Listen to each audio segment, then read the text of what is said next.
Get started with CURD. To sign up with Google, you need to choose an account.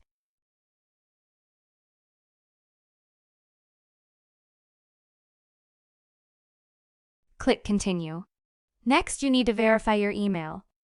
If you have a referral code, you can input it or skip this step. Nextly, you need to choose your personal and professional interests.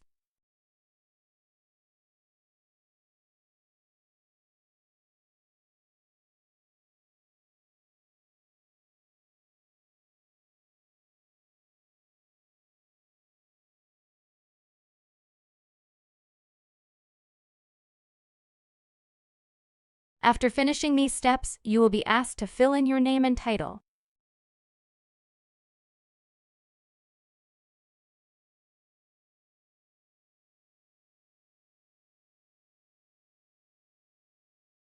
You need to upload your profile photo from the library or by taking it.